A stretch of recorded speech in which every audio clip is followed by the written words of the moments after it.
The difference between Malaysia versus Japanese training method. I'm gonna make this into a longer video, by the way. A lot of people have asked me, like, how is it like playing against Japanese players, that kind of thing. So we're gonna just talk about the things I noticed while playing badminton in Japan. And how I played badminton in Japan, that's gonna be another video. But let's answer this question first, the difference between Malaysian versus Japanese training method. I think, obviously, my experience training in both um, countries is very limited, right? And my experiences are quite unique, right?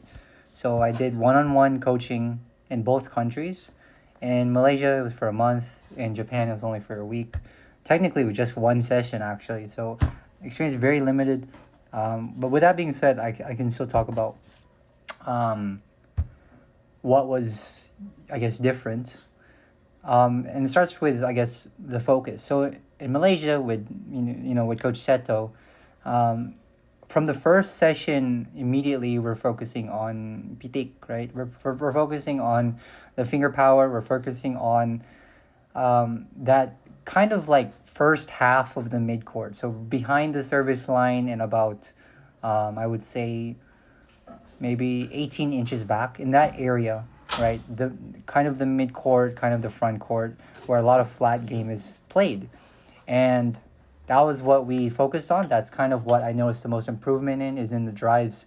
Um, and that's kind of also kind of what you notice when you play against Malaysian players is they're all very wristy. They're all very good and explosive in their hands, and they play a lot of that flat mid court game.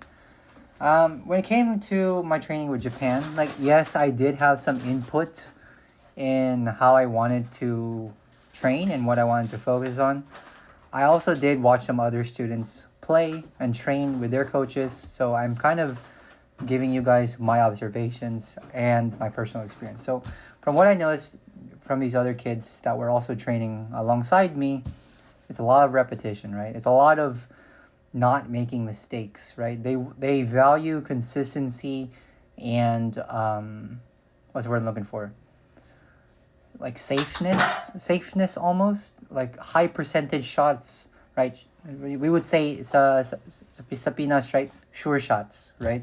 We would they value those kind of things. Like, can you smash 100 times in a row? Can you defend 100 times in a row, right?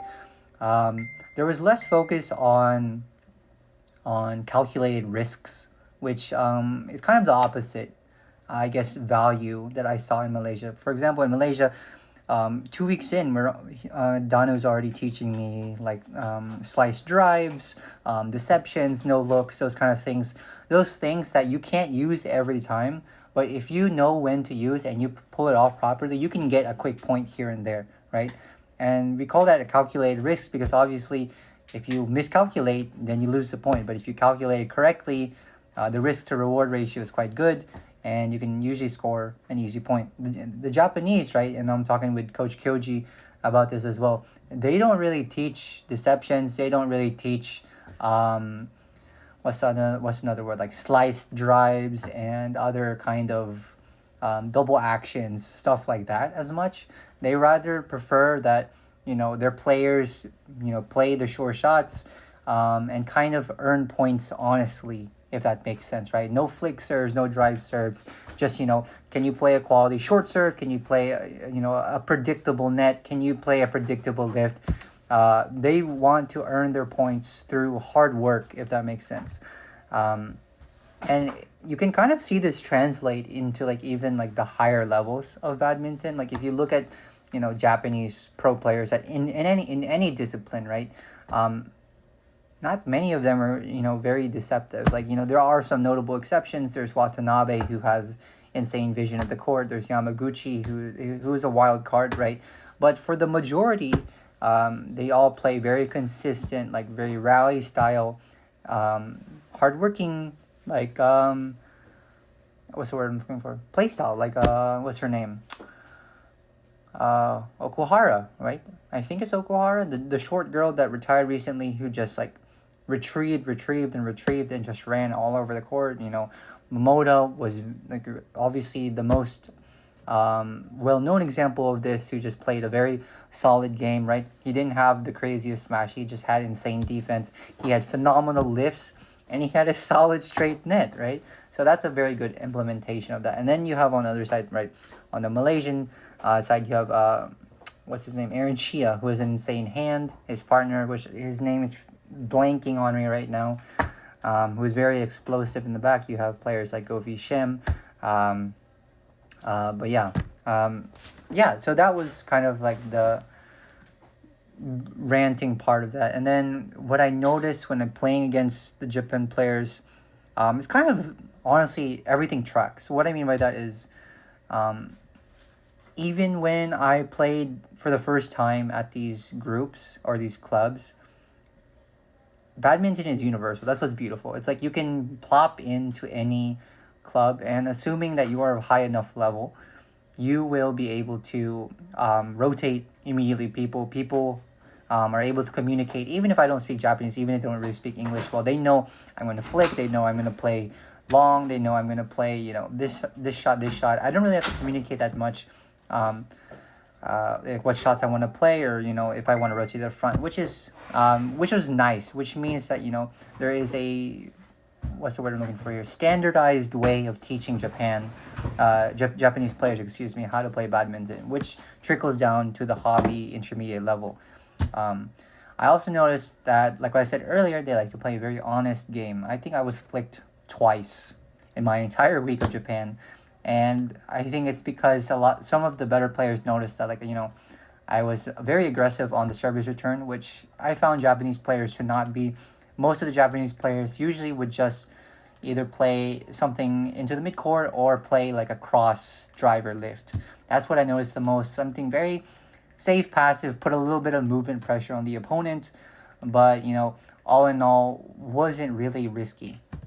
Um, and I also noticed that when I flick served or when I drive served, it always caught people off guard.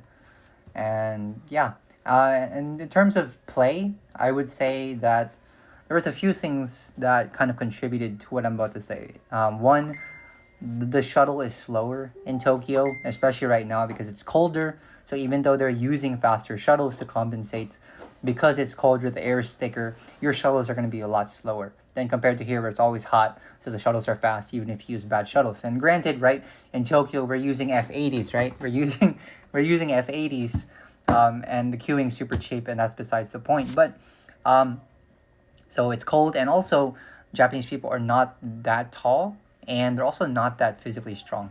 Um, and obviously, people are going to say, like, I like to see you play against some varsity players. Obviously, we're not talking about the best of the best. We're talking about observations. We're talking about, the average.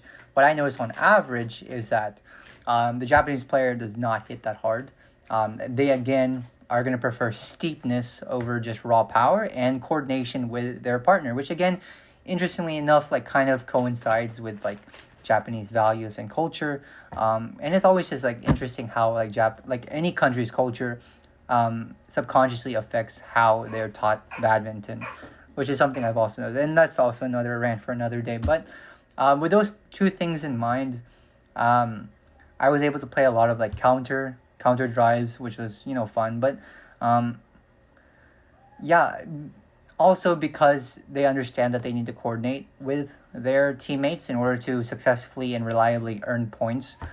There's a lot more of battle in the mid game, in the flat game, in the mid court, and there's also a lot more just, I guess, tactics and placement involved because they know they're not gonna consistently and reliably win smashes straight off the smash, or sorry, points straight off the smash.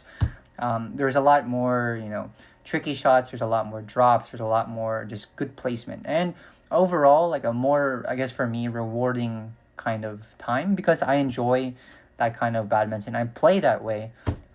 So it was a nice change of pace from playing in the Philippines. But, there's always something to learn from everywhere. So I hope that kind of answers this question. Plus, in general, this was an enjoyable video for you guys. Bye.